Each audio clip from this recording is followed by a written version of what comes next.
Olá, queridos alunos, tudo bem com vocês? Hoje nós vamos estudar a disciplina de Ciências, dando continuidade ao assunto sobre animais, certo? Então você vai abrir o seu livro na página 176, onde tem o capítulo 2, com o assunto Animais 2. No bimestre passado, nós aprendemos um pouco sobre o revestimento do corpo dos animais, como eles se locomovem, como eles se alimentam. Hoje nós vamos aprender como os animais se reproduzem, ou seja, nós vamos falar sobre a reprodução dos animais. Os animais, assim como todos os seres vivos, são capazes de se reproduzir. Isso significa que eles podem dar origem a novos indivíduos da sua espécie, permitindo que ela continue a existir. Para que a reprodução ocorra, é necessário que a célula sexual masculina, chamada espermatozoide, se una à célula sexual feminina, chamada ovócito.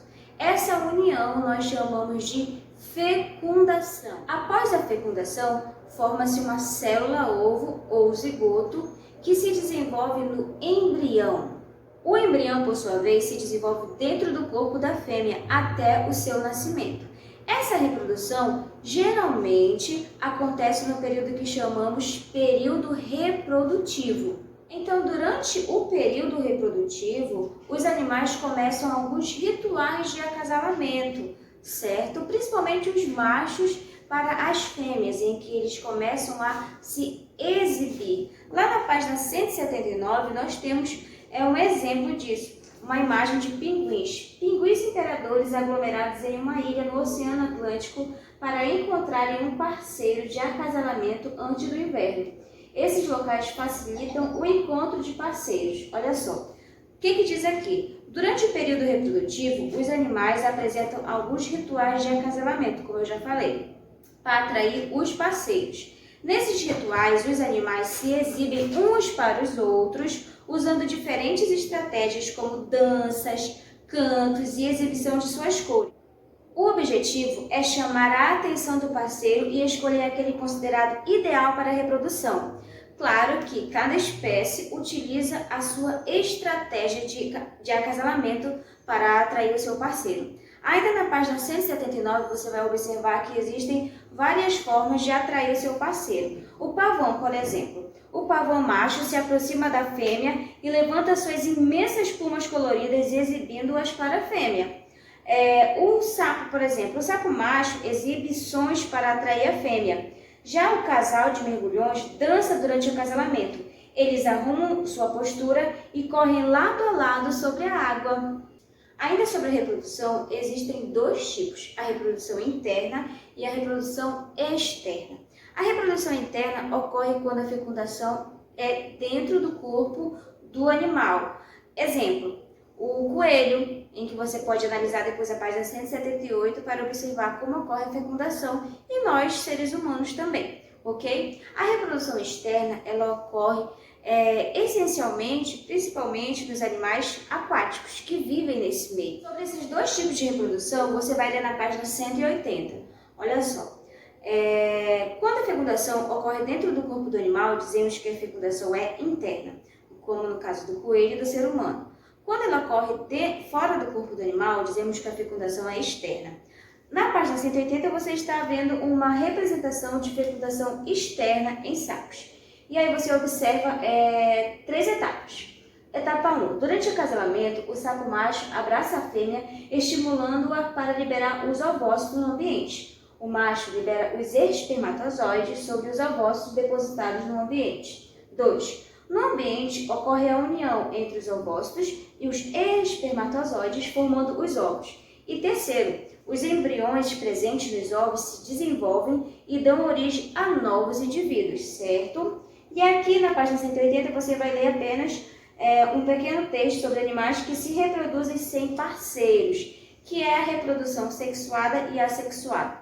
Sexuada quando precisa de um parceiro e assexuada quando não precisa de um parceiro. E aí você vai dar uma breve leitura aqui, porque futuramente nós vamos estudar sobre esse assunto, ok? Na página 181, nós temos o tema sobre o desenvolvimento dos animais. O que vai tratar esse assunto?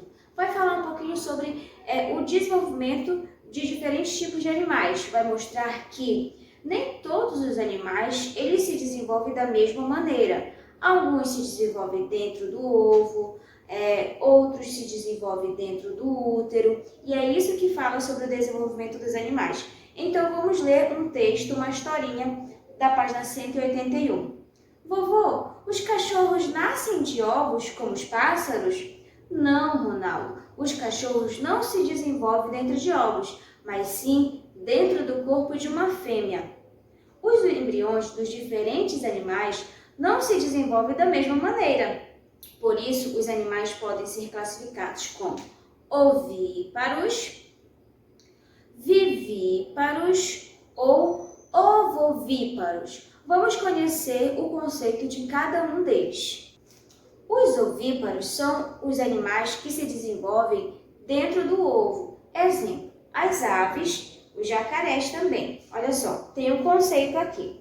O embrião de animais como aves, moscas e jacarés se desenvolvem dentro do ovo, fora do corpo da fêmea até o nascimento. Esses animais são chamados de ovíparos. Quais de vocês já teve a oportunidade de ver no seu quintal, em uma árvore, um ninho de passarinho? Vocês observam que dentro do ninho ficam os ovinhos. Os ovinhos não ficam dentro do animal, ficam fora.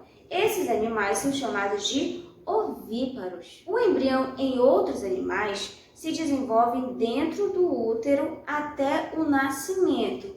Qual é o exemplo? Os cachorros, por exemplo. Vamos ao conceito.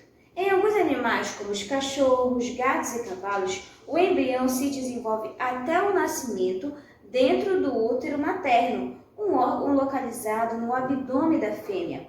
Esses animais são chamados de vivíparos, ou seja, dentro do útero materno até o nascimento são chamados vivíparos. Agora, aos animais que se desenvolvem dentro do ovo, mas que ficam dentro do corpo do animal, certo? Quem são esses? São os ovovíparos. Em alguns animais, como as serpentes, cascavéis, e em alguns peixes, como o lepiste, o embrião se desenvolve dentro de um ovo que permanece no corpo da fêmea até o nascimento. Esses animais são chamados de ovovíparos. Então, há diferença entre os três que nós vimos agora. Os ovíparos, que são aqueles que se desenvolvem dentro do ovo, mas fora do corpo do animal.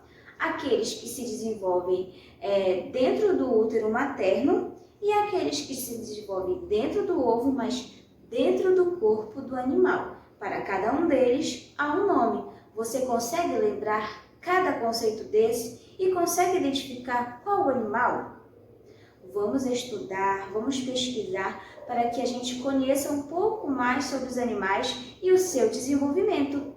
De acordo com o conceito que nós estudamos de ovíparos, vivíparos e ovovíparos, os seres humanos, nós somos classificados como quais? Qual dos três? Os vivíparos, porque nós nos desenvolvemos dentro do útero materno até o nascimento. Gostou de saber?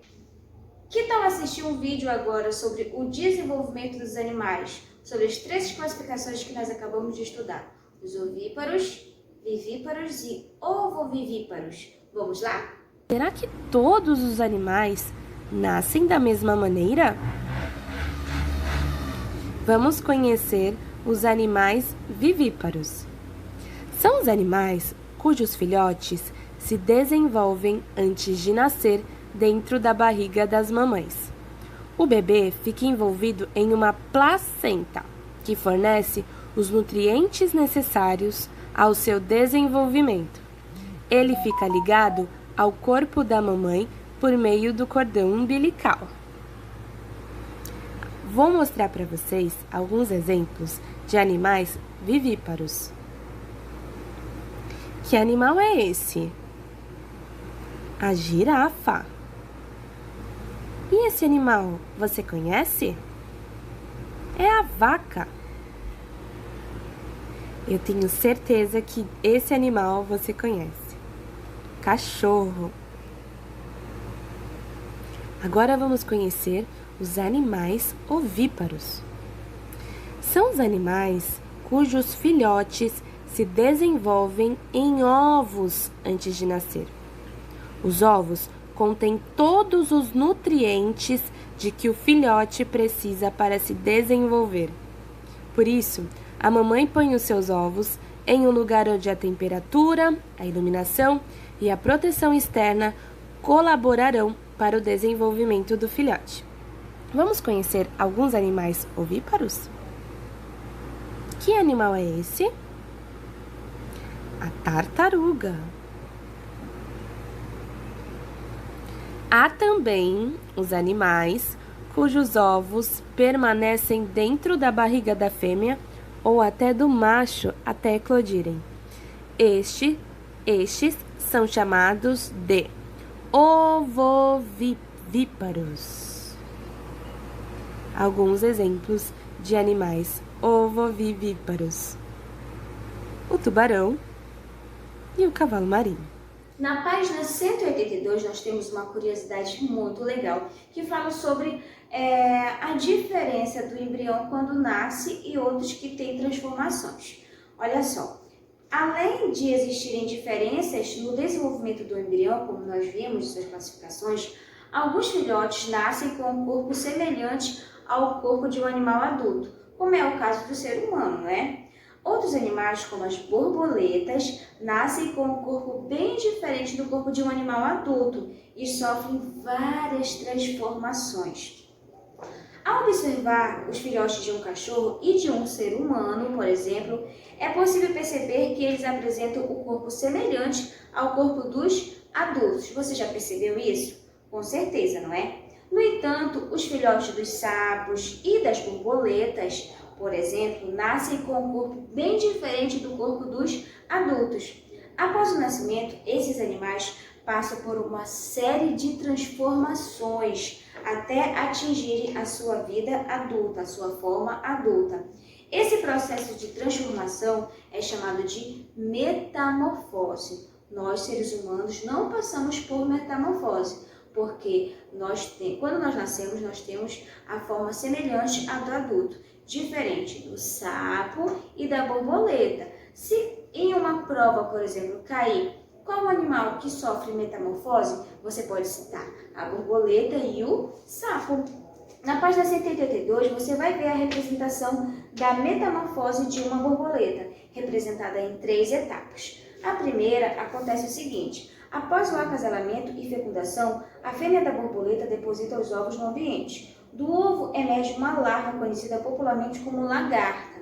2. A larva se alimenta de folhas de plantas e após certo tempo transforma-se em uma pupa. E por fim, 3. A pupa se desenvolve e se transforma em uma borboleta adulta, uma borboleta linda que você observa voando pelo ambiente. Agora, depois de conhecermos sobre a reprodução dos animais e como eles se desenvolvem, você vai ter a página 183 e 184 como seu dever de casa. Então, vamos analisar juntos para que você resolva com sucesso.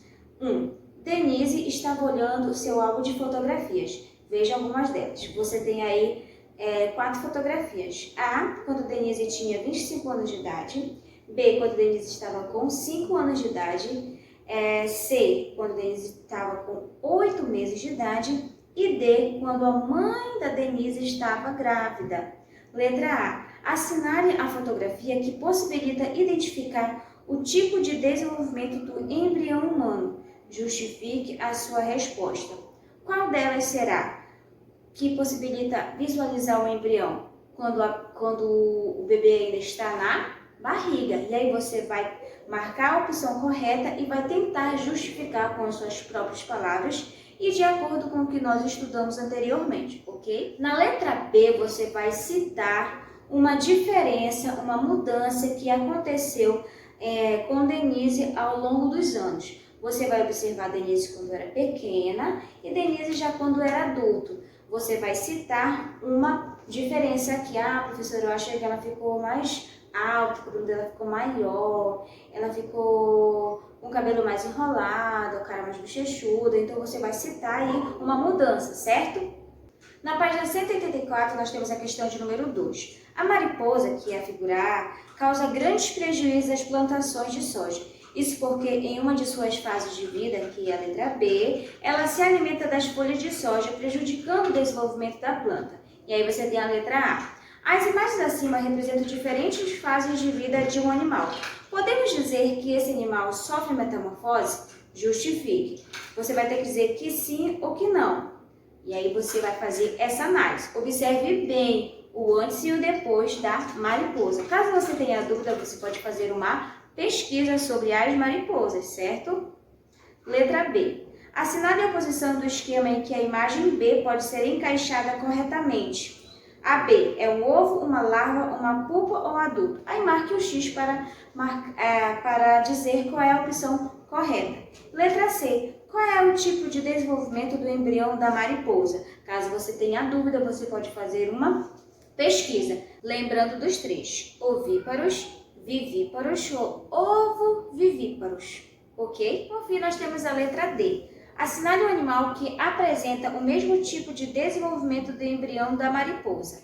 Será que é o cachorro, o ser humano, o gafanhoto ou o lebiche? Aí você vai marcar com o X de acordo com a pesquisa que você vai fazer lá na mesma questão de número 2. Aproveita a pesquisa e já faz esse tipo de informação, tá? Então, essa foi a nossa aula de hoje. Espero que vocês tenham gostado, aprendido um pouco sobre a reprodução dos animais e como eles se desenvolvem.